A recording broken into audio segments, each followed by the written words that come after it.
You're listening to Skeptoid. I'm Brian Dunning from Skeptoid.com. The Phantom Fortress.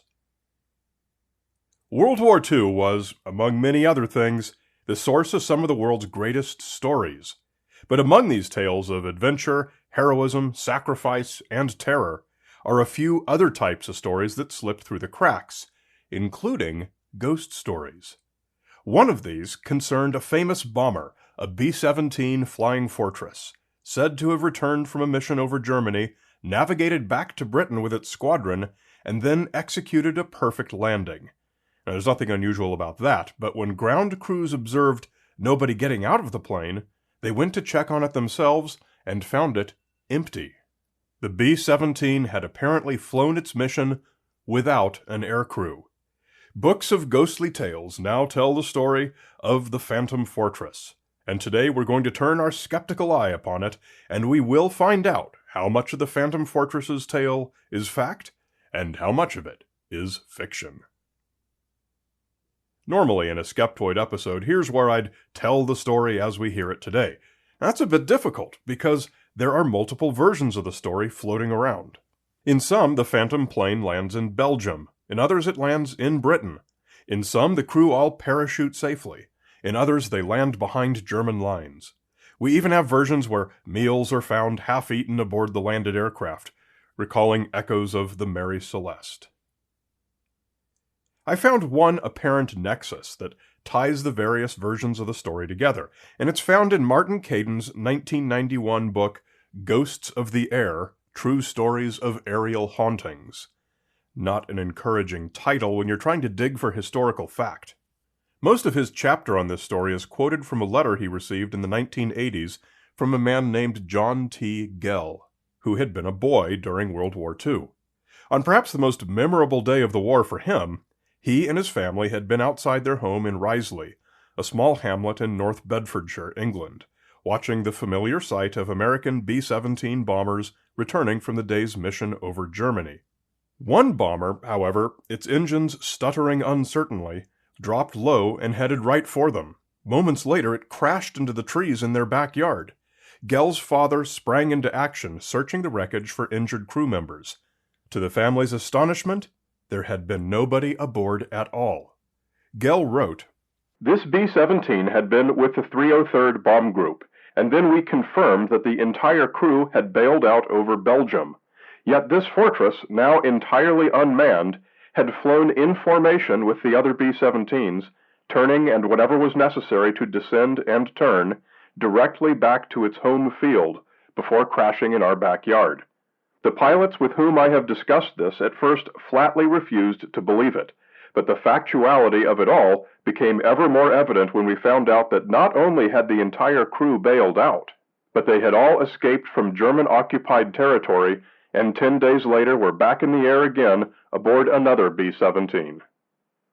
Although Gell's story ends with a crash rather than a perfect landing, it does include the most incredible part of the story, the bomber flying itself along with its squadron all the way back from Belgium, a feat that would be impossible by any practical interpretation. Are we forced to conclude that some supernatural force must have been at play? Or is there room to search deeper? We have a singular advantage when researching World War II stories, and that's the war's extensive documentation, no part of it being better documented than the histories of the bomber squadrons. Every group has an association, a website, historians of its own. We know the day-to-day histories of every aircraft, every crew member, and every mission flown. And the bombers in this Phantom Fortress story are no different. Gell did record the markings on the bomber that crashed into his trees, and that made it easy to look up its actual history.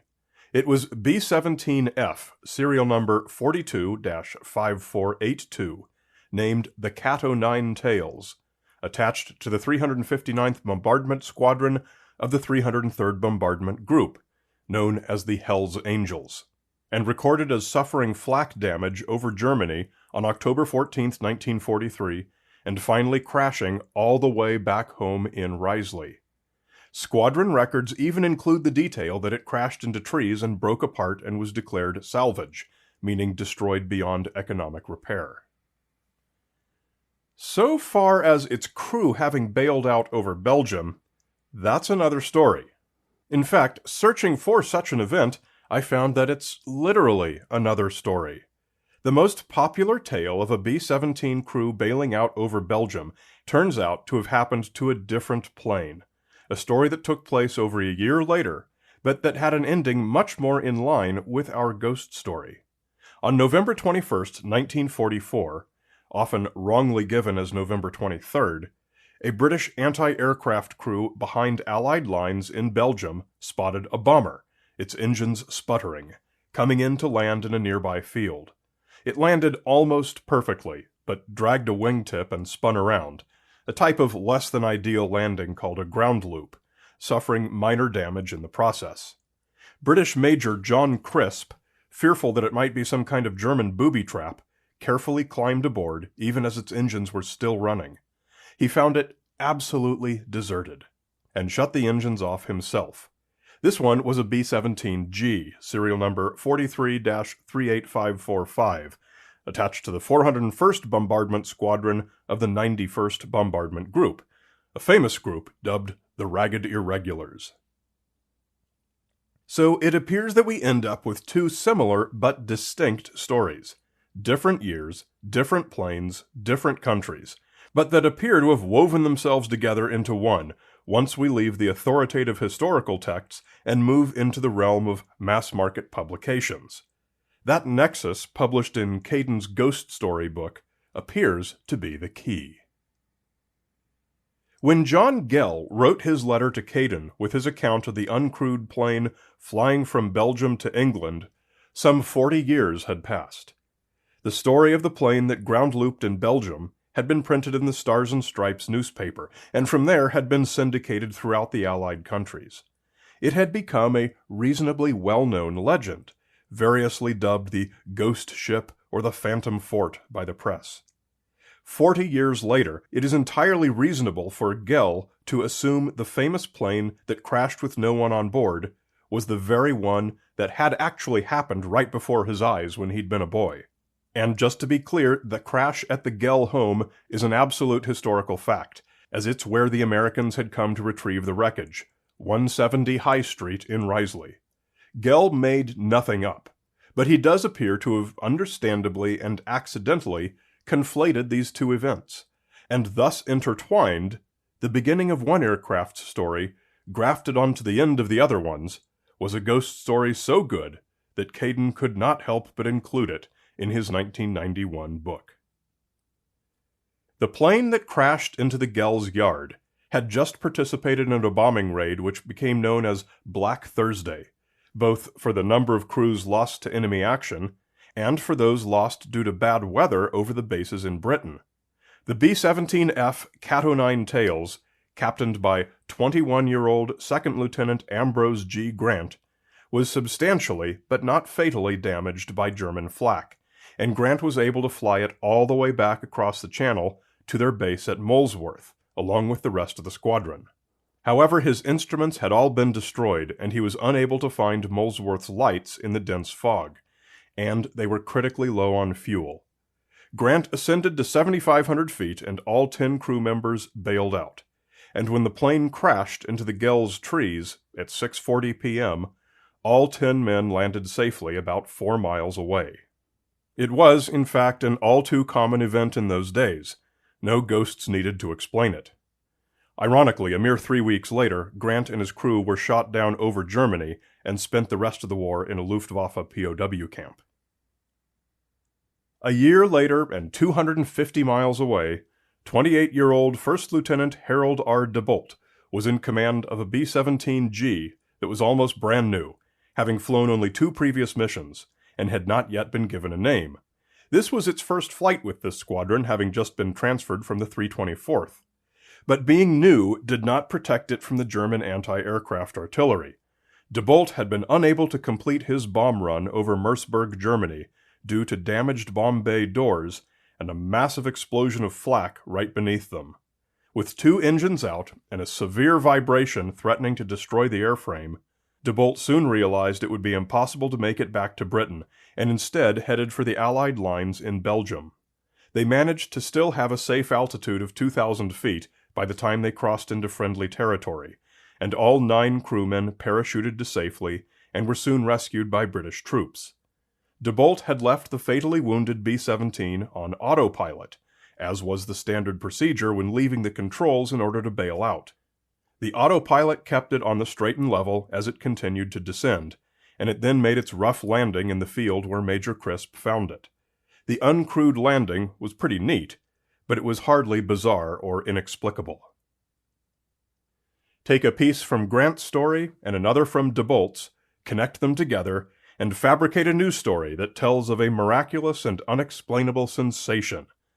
And you've got today's Phantom Fortress story. The tale of the Phantom Fortress, presented in the mass media and on the internet as a mystery that cannot be explained, is a typical one. It required comparatively little research to discover that Gell's account, as published in Caden's Book of Ghost Stories, included some obvious errors. That very same research yielded the building blocks from which the Caden version was assembled, and those blocks were each stamped with the serial numbers revealing which of the 2 B-17 stories they came from. If you take any similar amazing story from pop culture, chances are that you'll find some such mistake or error in its building blocks as well. Actual events can never be unexplainable, by definition. If they actually happened, there's an explanation, even if it's not immediately apparent. Although an incredible story like a Phantom B-17 that completes a mission and lands all by itself with nobody at the controls is cool, it should hardly be satisfying to stop there and not want to learn more. Apply the tools of critical thinking, and you'll have the common pleasure of enjoying the mystery story, plus the all-too-rare bonus of actually solving it. But the real bonus for us is receiving support from our Skeptoid Premium members, like Joe Binney, Rickard Barud, Randy Edwards, and Harry from Ohio, who really does work in a morgue. I would love to chat with all of you about this episode in the Skeptoid Discord channel. Just visit skeptoid.com/discord to discuss this episode and others. And remember, Skeptoid is a 501c3 educational nonprofit. We depend on your monthly micropayments to keep this content available to all the people out there who need it. Join us in this mission. Just come to skeptoid.com and click Go Premium. You're listening to Skeptoid, a listener-supported program. I'm Brian Dunning from skeptoid.com.